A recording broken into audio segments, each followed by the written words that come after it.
तर सिंधुदुर्गाच्या करोळ घाटामध्ये दरड कोसळल्याची बातमी येते। मुसळधार पाऊस आणि त्यामुळे घाटात दरड कोसळण्याच्या घटना घडत आहेत। सिंधुदुर्गाच्या करोळ घाटामध्ये दरड कोसळली आहे, त्यामुळे या मार्गावरून येणाऱ्या जाणाऱ्यांसाठी ही बातमी महत्त्वाची। दरड ज्या वेळेला हटवली जाईल त्यावेळी हा मार्ग पुन्हा सुरू होईल, मात्र सध्या करोळ घाटामध्ये दरड कोसळल्याची बातमी येते। काल देखील करोळ घाटामध्ये दरड कोसळलेली होती आणि आज पुन्हा एकदा दरड कोसळली आहे, त्यामुळे वाहनधारकांचे चांगलेच हाल होत आहेत। दरड हटवण्यासाठी सर्वतोपरी प्रयत्न केले जात आहेत, मात्र तोपर्यंत हा मार्ग पूर्णपणे ठप्प होतो।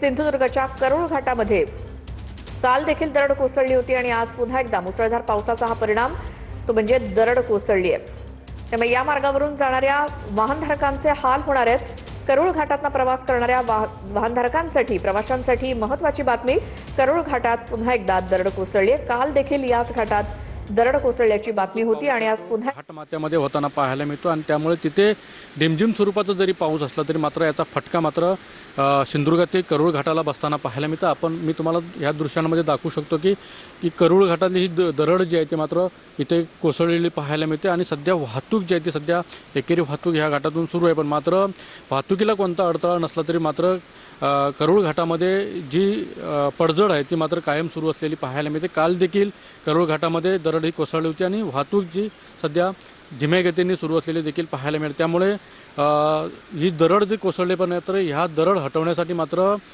सार्वजनिक बांधकाम विभाग असेल किंवा हायवे प्राधिकरणाचे कोणतेही कर्मचारी या ठिकाणी दिसत नाही, त्यामुळे ही दरड कधी हटवणार याकडे सुद्धा देखील वाहन चालकांचे लक्ष लागून राहिलेलं पाहायला मिळत आहे।